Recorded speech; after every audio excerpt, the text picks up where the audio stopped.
Going to show you a very interesting new feature of the inventory level 1 of the UN Environment Mercury Inventory Toolkit. Um, I have opened step 1 in the level 1 spreadsheet, and I've selected a country, my own country, just by way of example, Denmark. And I'll now show you the new feature in step 3. Actually, it's available in most steps, not all though, but I'll show you by way of example, step 3, metals and raw materials. So when you look at this step page or tab in the spreadsheet, you can see that it pretty much looks like inventory level 1 used to look in the spreadsheet, except there are some extra rows here. Like normally in inventory level 1, the first thing you do is to select if a source is present in the country. So by way of example, I take production of copper from concentrates. I click the drop-down menu and select yes, it is present. I could also just write Y. And I have to enter my activity rate. This is the annual consumption of concentrate used for copper production. Concentrate is a concentrate of the original copper ore. So in my example, I will choose 100,000 tons of concentrate used per year. So already now you see results calculated here. We have the standard estimate of the mercury input. We have the estimated mercury releases to air, water, land, byproducts and impurities, general waste, and sector-specific waste treatment and disposal. So the new thing is now that we can include mercury controls or multi-pollutant controls, as it is also the case for copper here. It says here in column E, include HD, that is mercury. Include mercury controls in estimation, yes, no. So we go to the copper production and we select yes here. So you see some new cells become visible here. First here it says relevant pollution abatement options. And this is, in this case, some different filter configurations. It could also be mercury management solutions like waste handling issues and so on in other cases. But here it is a matter of filters, and it says also guide, click white cells. So if you click a white cell here, it shows controls. It says enter % of total activity rate that is used in smelters with wet gas cleaning and an acid plant. And also you see here, this is the explanatory text in this cell, enter % of total activity rate per type. I'll come back to how you find out how you calculate the percentages of activity rate that you have to enter into these cells.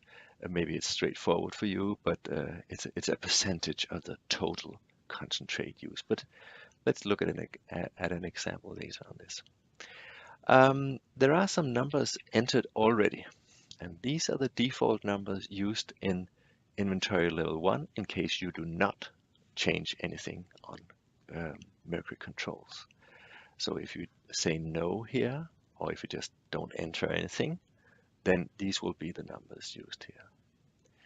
We want to change these numbers because we want to reflect what is the actual distribution of the activity rate, or rather, indirectly, the production of copper in our country to make a more accurate total estimate of emissions and releases from copper production in our country. So I erase this one.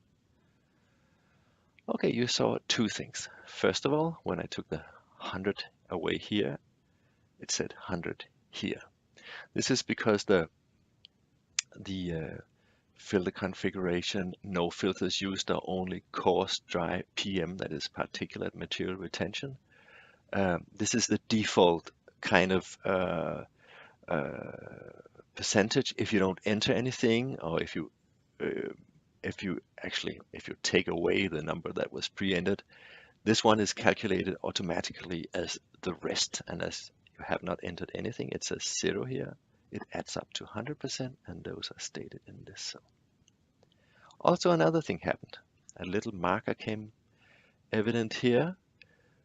It says default controls. Cell is blue and reads non-default controls used if you have changed the originally entered default control selection. To restore it, that is to not include controls in your calculations, not specifically to your country, enter default control selection shown in the tab Control Defaults. And that's a separate tab where these defaults are shown. I'll get back to that. Okay. But this is at least an indicator that you have changed something here, meaning that if you didn't intend to do that, you have to restore it. But in our case, we want to reflect what's going on in our country. So let's say I have data that show that 20% of the amount of concentrate used here is used in production lines. It may even be different production lines within a one major facility, or it could be different facilities. It doesn't matter, it's the same thing here. How much of the concentrate is used in a production line or several production lines that have wet gas cleaning besides some particulate matter retention normally. And as I said, in my country, we say by way of example that it's 20%. So you see this one is reduced to 80 because always we want the total to be 100%. I also know from my data collection that 50% of the activity rate is used in production lines, which has wet gas cleaning and an acid plant. This is a quite common configuration for non-ferrous smelters because when producing non-ferrous metals like copper, zinc, and lead, often the ores are sulfide ores, meaning that they have sulfide in them. And this sulfide we want to use and earn money from by capturing it in an acid plant. So from the flue gas, from the production, we wash out the acid and sell that. And in my example, as I said, it was 50% of the activity. There is one smelter, however, that has an additional feature, and that's a mercury-specific filter. They have wet gas cleaning, they have an acid plant, and they have mercury-specific filters. This is either because they want to perhaps sell the mercury as a commodity. Mercury is also a trace element in these ores, like I said, with sulfur, but normally just in small concentrations. But there's a lot of material work done in these smelters, so therefore it can add up and be quite a big source of mercury releases. But in this case, it could be, as I said, to sell the mercury, or it could be because bad BEP measures have been implemented on mercury, and there was a wish to reduce the mercury emissions from the plant. And I know from my calculations that 30% of the concentrate used, the activity rate, was used in this facility. Okay, so now you see, again, it adds up to 100%, and so we're happy. Maybe you also saw that each time I entered a number here. That is, I changed the output scenario settings for this cell. That's what we call it in level 2. The output scenario is depending on the filters or the mercury management solutions used. But each time I entered a number here, the results shown up here changed. The input didn't change because the input is a reflection of the concentrate used, how much mercury is present in the raw material used. But the outputs changed because we shifted some mercury from air emissions, which would, I mean, if it was 100% no filter or only coarse dry particulate material retention, we had all or almost all of the mercury would be released to the atmosphere. But as we get better and better filters for capturing mercury, less and less is released to the air, while more and more is then diverted to wastes and in some case water or land. Let me just take away the 30% again. So you see now it says 462 here for air, for example. If I take it away, it's almost 3 times as high. So of course the mercury specific filter has a big effect, even though in this case it's only 30% of the concentrate or the activity rate that is used in this facility with mercury specific filters. So I put 30% again. This is actually the result for my country for production of copper from concentrate using my knowledge about the facilities filters in this country. Knowledge that I have collected by contacting the companies or by contacting experts who know which filter configurations are used in the facilities.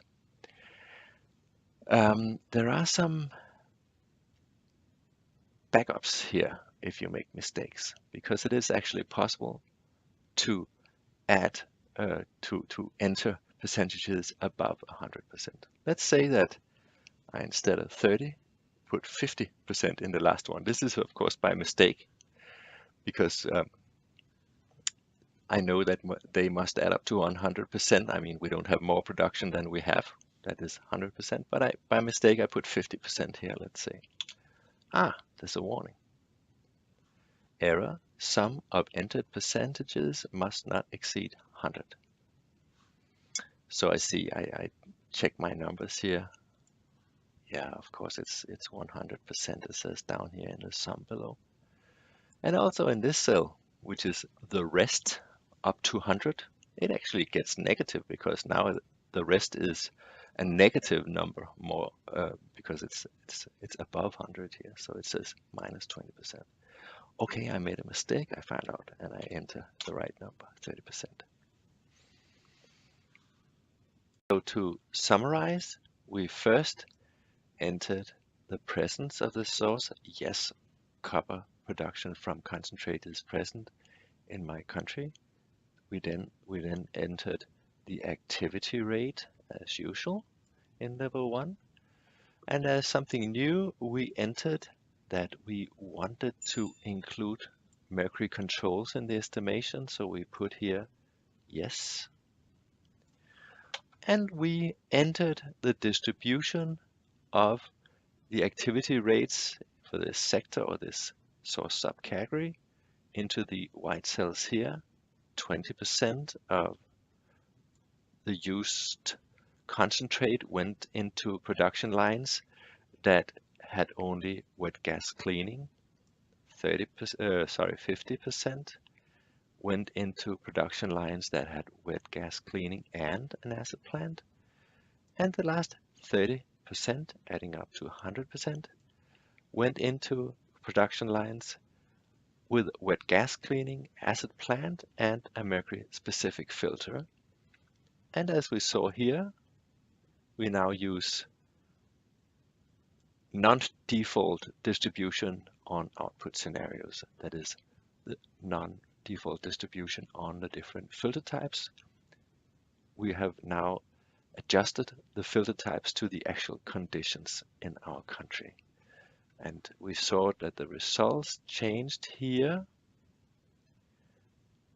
when we made these calculations. So now we have more accurate calculations for the mercury emissions and releases from copper production from concentrates in this country. Okay.